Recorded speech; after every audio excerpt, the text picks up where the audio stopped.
ओम। मेरे पास एक और संदेश है जिसे मैं साझा करना चाहता हूँ। ओम। ये संदेश वाकई बहुत कठिन है, क्योंकि मैं इसे बहुत समय से टालता आ रहा हूँ। ओम। मैं चीज़ों को जोड़ता रहा हूँ। मैं कोशिश कर रहा हूँ इसे स्वीकार करने की। जिस तरह से ये मुझे प्रस्तुत किया गया है, जैसे प्रभु ने मुझे कुछ बातें दिखाई हैं, यह एक बहुत ही विवादास्पद विषय है, लेकिन इसके बावजूद यही वह है जो प्रभु चाहते हैं कि समुदाय में सामने आए। तो के उम मैं इस वीडियो के लिए एक छोटी सी प्रार्थना करना चाहता हूँ, क्योंकि मैं यह सुनिश्चित करना चाहता हूँ कि उम यही वह है जो प्रभु चाहते हैं। उम और वह इसकी रक्षा करें, और जो भी इसे सुन रहा है वह इससे आशीषित हो, और या तो किसी तरह की समझ मिले, या आपको किसी प्रकार की ओह पुष्टि या किसी तरह का आशीर्वाद इससे प्राप्त हो। ठीक है, तो प्रभु और स्वर्गीय पिता, मैं आपसे प्रार्थना करता हूँ कि आप इस वीडियो की रक्षा करें, ताकि यह सुनिश्चित हो सके कि जो शब्द मैं उपयोग कर रहा हूँ वे आपके शब्द हों, प्रभु, मेरे नहीं। और आप इसे मेमने के लहू से ढक दें, ताकि शत्रु इसे छीन न सके, ले न सके या विकृत न कर सके, और जो लोग इसे सुने उनके पास सुनने के लिए कान हो, और समझ और आशीर्वाद मिले जो इसके साथ आता है, और वे इसे समझ सकें और आपके पास ले जाकर पुष्टि कर सकें कि आप मुझसे क्या कहलवाना चाहते हैं। मैं ये आपके नाम में मांगता हूँ यीशु, आमीन। तो फिर से ये कोई ऐसी चीज़ नहीं है जो मैं करना चाहता था। मैं उम्मीद कर रहा था कि मुझे इसे न करने के लिए कोई पुष्टि मिल जाएगी, या किसी न किसी तरह की रुकावट आ जाएगी ताकि मैं यह वीडियो न डालूं। उह लेकिन ऐसा नहीं हुआ। मुझे मुझे पिछले लगभग 6 महीनों में वास्तव में कई बार पुष्टि मिली है। और तो उह मैं सीधे मुद्दे पर आता हूँ। मैं शुरू करने जा रहा हूँ लूका लूका 12 आयत 59 से, और हम थोड़ा बात करेंगे कि इसका क्या मतलब है। तो लूका वाला मैं आयत 51 से शुरू करूंगा। और यह ESV से है। और तुम खुद क्यों नहीं समझते कि क्या सही है? जब तुम अपने अभियोगकर्ता के साथ न्यायाधीश के पास जा रहे हो, तो रास्ते में ही उससे समझौता करने की कोशिश करो।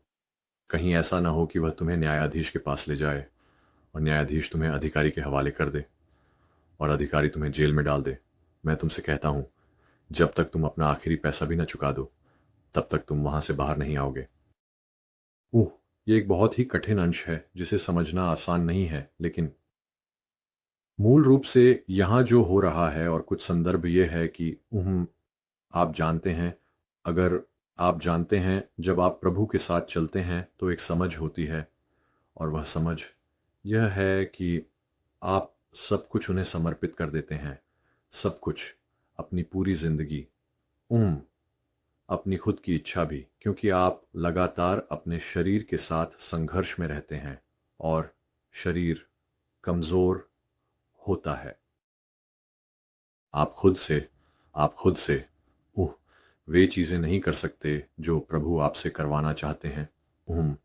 यहां तक कि एक नया जन्म पाए मसीही के रूप में भी। आप जानते हैं, आप प्रतिदिन वचन में रह सकते हैं, आप प्रतिदिन प्रार्थना कर सकते हैं, परंतु आप यह सब अकेले नहीं कर सकते। प्रभु नहीं चाहते कि आप यह सब खुद से करें। वो चाहते हैं कि आप अपनी पूरी भरोसा और अपनी पूरी आस्था उन्हीं पर रखें। तो यह यह यह सवाल उठता है कि आप अपनी आत्मिक यात्रा में कहाँ हैं, और आप शरीर में कौन हैं, इस पर निर्भर करता है। लेकिन किसी न किसी समय आप किसी व्यक्ति, किसी शिक्षा, या किसी ऐसे सवाल से जरूर टकराएंगे जो आप प्रभु से पूछना चाहेंगे।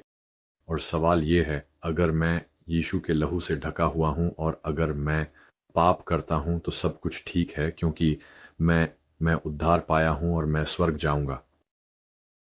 तो अगर प्रभु ने आपको बचा लिया है, और आपने अपना जीवन मसीह को समर्पित कर दिया है, तो क्या होगा अगर कोई ऐसा व्यक्ति है जिसे आप अब तक माफ नहीं कर पाए हैं, या फिर अगर आपके मन में किसी के प्रति गुस्सा, कड़वाहट या ईर्ष्या है, या आपके जीवन में कोई ऐसी आदत है जिसे आप छोड़ नहीं पा रहे हैं, जिससे आप छुटकारा नहीं पा रहे हैं। ये मायने नहीं रखता कि वह आदत क्या है, आप जानते हैं कि आपको वह नहीं करना चाहिए।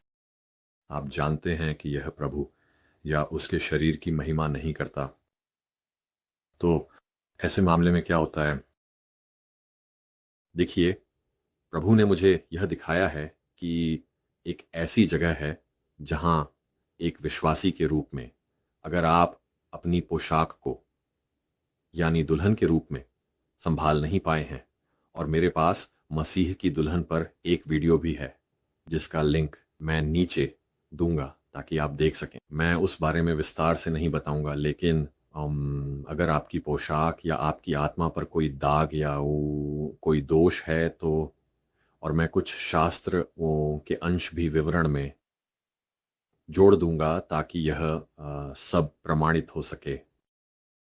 लेकिन प्रभु ने कहा, आप जानते हैं अगर तुम सबको वैसे ही क्षमा नहीं करते जैसे मैंने तुम्हें क्षमा किया है, तो पिता भी तुम्हें क्षमा नहीं करेंगे।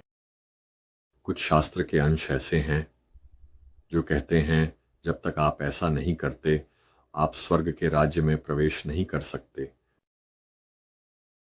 या नाम बहुत गंभीर बात है, आप जानते हैं पाप स्वर्ग के राज्य में प्रवेश नहीं कर सकता। तो फिर क्या होता है, अगर आप नया जन्म पाए हैं, और जब आपने नया जन्म पाया था तब प्रभु ने आपको अपने लहू से ढक लिया था। आपका नाम मेमने की जीवन पुस्तक में लिखा गया था, लेकिन वर्षों के दौरान आपके जीवन में कुछ हुआ है, कुछ ने आपके जीवन में प्रवेश कर लिया है। ये दुश्मन ने कहीं से घुसपैठ कर ली है हो, आपकी सुरक्षा में कहीं कोई कमी या दरार आ गई है, और आपके जीवन में कहीं न कहीं कोई क्षमा न करने की भावना आ गई है। आप जानते हैं, और मेरे पास एक तरह का उदाहरण है जहां मान लीजिए एक पति पत्नी है जो अपने रिश्ते में कठिन समय से गुजर रहे हैं, और एक शाम पति और पत्नी के बीच बहुत कठिन बातचीत होती है। एक ऐसी बातचीत जो ईश्वर के अनुसार नहीं है, जिसमें कुछ कठोर शब्द कहे गए, दिल कठोर हो गया, शाप दिए गए, और किसी बात के लिए क्षमा न करने की भावना थी। और फिर पत्नी या पति यह तय करता है कि वह कार में बैठकर बाहर चला जाए, शायद आप दोनों के बीच कुछ दूरी बनाने के लिए।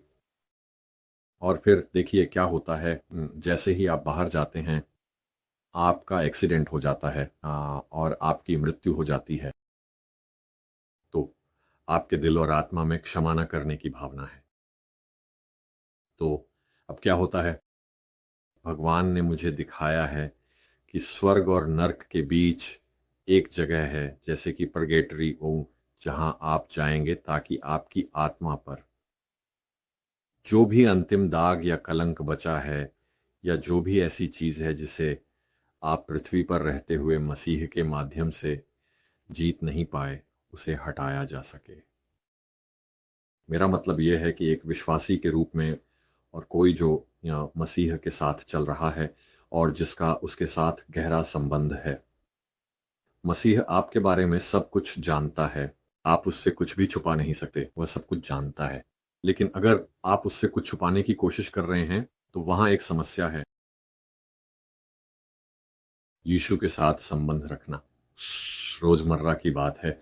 आप सुबह उठते हैं और अपना दिन मसीह के साथ शुरू करते हैं। वहां एक संबंध है जिसे आपको बनाए रखना चाहिए, और या कम से कम अपने दिल से बनाए रखने की कोशिश करनी चाहिए। तो मेरा कहने का मतलब यह है कि प्रभु आपके दिल की गहराई को जानते हैं। वह समझते हैं कि आपका दिल क्या प्रकट करना चाहता है। वह आपके दिल की इच्छाओं को समझते हैं। तो अगर आपके जीवन में कोई ऐसा अधूरा मामला है जिसे आपने उन्हें नहीं सौंपा है और नहीं कहा है, प्रभु मुझे इससे जूझने में कठिनाई हो रही है, आप जानते हैं या कुछ ऐसा है जिसे आपने वास्तव में प्रभु के सामने स्वीकार नहीं किया है, जबकि आपको पता है कि आपको ऐसा नहीं करना चाहिए, या आपको सच में प्रभु से मदद मांगनी चाहिए थी, लेकिन आपने अब तक उससे नहीं मांगी? शायद वहां कुछ घमंड है, शायद कोई ऐसी चीज है जो आपको सच में प्रभु के सामने समर्पण करने से रोक रही है। मैं यहां क्षमा न करने का उदाहरण दूंगा, क्योंकि यह हम सभी के लिए समझना बहुत आसान है। कोई ऐसा व्यक्ति है जिसे आप माफ नहीं करेंगे। आपके दिल का इरादा युक यही है कि आप उन्हें माफ नहीं करेंगे, भले ही अपने होंठों से आप कह दें ओ, मैंने उन्हें माफ कर दिया है, लेकिन परमेश्वर आपके दिल के इरादे को देखता है। तो आपके दिल का इरादा क्या है? खैर, यह केवल आप और परमेश्वर ही जानते हैं। और पूरी ईमानदारी से कहें तो कभी कभी आप खुद भी नहीं जानते, लेकिन परमेश्वर जानते हैं, मसीह जानते हैं, यीशु आपके बारे में अंदर और बाहर की हर बात जानते हैं। और अगर आप इसे अपने अंदर पनपने और क्षमा न करने की भावना में बदलने देते हैं, जो कि कड़वाहट है, तो सोचिए, जहां यीशु ने कुछ कहा, मैंने तुम्हारे लिए सब कुछ किया है, मैं तुम्हारे लिए मरा, मैंने तुम्हारे हर पाप को माफ किया, मैं तुम्हारे हर पाप को माफ कर दूंगा, इसलिए मैं तुमसे भी यही चाहता हूं, अपने शत्रुओं को माफ करो, उनसे प्रेम करो, उनके लिए प्रार्थना करो। लेकिन आप ऐसा नहीं करते और आप मर जाते हैं, तो यही वह जगह है जहां आपको इसके लिए प्रायश्चित करना होगा। आपको उम आपको इसका हिसाब देना होगा। ठीक है? तो मैं एक और पद पढ़ने जा रहा हूं, जो कि उसी से संबंधित है जो मैंने अभी लूका से पढ़ा। तो कब लेकिन यहीं से यह शुरू होता है। और तुम तब तक बाहर नहीं आओगे जब तक कि तुम अपनी आखिरी कौड़ी भी चुका ना दो। लूका में मैं बस संक्षेप में उस पर जाना चाहता हूं। मैं तुमसे कहता हूं, तुम कभी बाहर नहीं आओगे जब तक कि तुम अपनी आखिरी कौड़ी भी चुका ना दो। अगर यह अंश नरक के बारे में बात कर रहा होता, तो यहां यह कहा जा रहा है कि आप नरक से बाहर आ सकते हैं, और हम जानते हैं कि आप नहीं आ सकते। आप नरक से बाहर नहीं आ सकते। एक बार जब आप वहां पहुंच गए तो बस वही है, वह अनंत काल है। आप वहीं रहेंगे। आपको आग की झील में फेंक दिया जाएगा और कीड़ा आपको खा जाएगा। हम ये जानते हैं। आप नरक से बाहर नहीं आ सकते, तो फिर वह क्यों कह रहा है कि तुम तब तक बाहर नहीं आओगे जब तक कि अपनी आखिरी कौड़ी भी चुका ना दो? ठीक है? और आपको समझना होगा कि उन दिनों में जेल एक भयानक जगह थी। आप जेल नहीं जाना चाहते थे। वह बहुत भयानक थी। वह सबसे निचला स्तर था। आपके पास कोई अधिकार नहीं थे। जैसा कि आज है वैसा नहीं था। लूका में वह जेल का उदाहरण इसलिए देता है क्योंकि खैर, लूका को जेल के बारे में थोड़ा बहुत पता था, और कि आप वहां नहीं जाना चाहेंगे।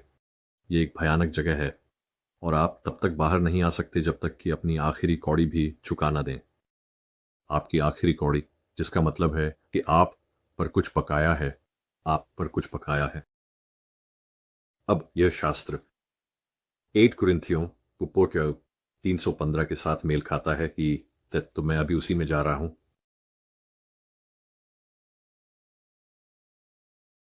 8 कुरिन्थियों 3:15।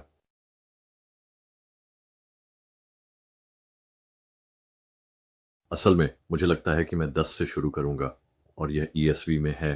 मुझे दी गई परमेश्वर की अनुग्रह के अनुसार एक कुशल मुख्य निर्माणकर्ता की तरह मैंने नींव डाली, और कोई और उस पर निर्माण कर रहा है। हर एक को ध्यान रखना चाहिए कि वह उस पर कैसे निर्माण करता है, क्योंकि कोई भी दूसरी नींव नहीं डाल सकता सिवाय उस नींव के जो डाली गई है, जो मसीह यीशु है। अब यदि कोई इस नींव पर सोना, चांदी, बहुमूल्य पत्थर भी, लकड़ी, घास या भूसा से निर्माण करता है, तो हर एक का काम प्रकट हो जाएगा, क्योंकि वह दिन उसे प्रकट कर देगा, यानी क्योंकि वह आग से प्रकट होगा, और आग ये परखेगी कि हर एक का काम कैसा है। यदि किसी ने नींव पर जो काम किया है वह टिक जाता है, तो उसे उसका इनाम मिलेगा। हम जानते हैं कि यह किस बारे में बात कर रहा है। ठीक है? यदि किसी का काम जल जाता है, तो उसे हानि उठानी पड़ेगी, हालांकि वह स्वयं बच जाएगा, लेकिन जैसे आग में से होकर। ठीक है? ये दोनों शास्त्र खंड एक ही बात का वर्णन कर रहे हैं। पौलुस यहाँ एक अलग विवरण का उपयोग करता है जहाँ यह आग से होकर गुजरने जैसा है, क्योंकि असल में यही है। और यह स्थान जो न तो स्वर्ग में है और न ही नरक में, वहां आप अपराध बोध की आग को महसूस करेंगे और आप शर्म की आग को भी महसूस करेंगे, क्योंकि जो आपने पृथ्वी पर नहीं किया, जो आप मसीह के साथ यहां पृथ्वी पर नहीं कर पाए, हम इस क्षमा न कर पाने को या